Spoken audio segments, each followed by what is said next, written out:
So we've done everything we need to do in the config area. Yep.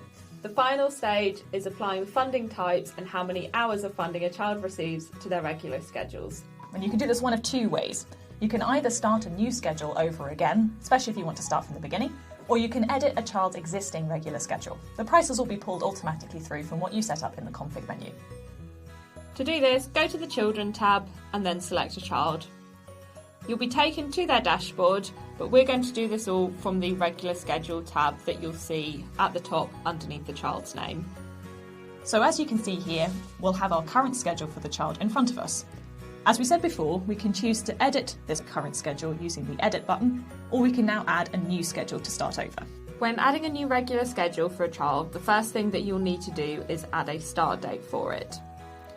Once you select a start date, if this clashes with a date in your current existing regular schedule for the child, you will see an error message pop up letting you know this.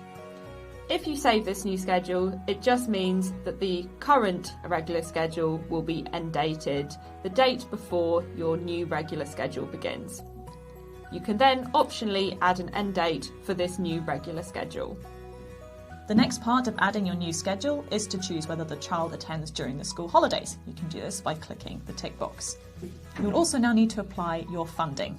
So this is what we set up in the config menu as the funding type. Click the drop down and choose the one you want to apply from the list. So let's set up some sessions for this child. Down below you'll see the list of the days of the week. Click the session drop down and choose the session you wish to use, and you'll be able to choose a start and end time. Tapestry will automatically select the start and end times for that session as you've set up in the config menu before, but you can change this if it's different for this particular child. Next to that, you can add how many funded hours a child receives for that session. Once you do that, you'll see to the right the number of unfunded hours change, and you'll also see the price furthest to the right change as well, depending on how many funded hours a child receives. Now go through the rest of the days of the week and apply the funded hours as needed.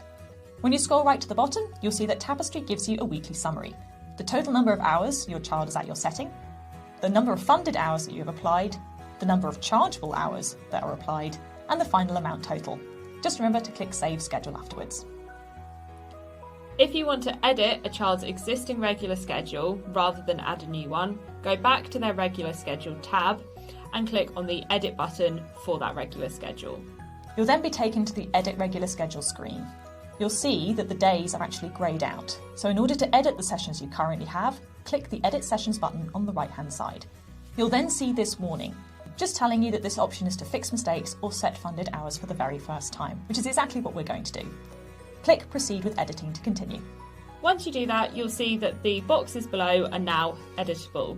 So we can go in, add new sessions, change the start and end time, and most importantly, add the number of funded hours a child receives. Just like before, when you change the number of funded hours, this changes the number of unfunded hours that you see next to it and also the price for that day.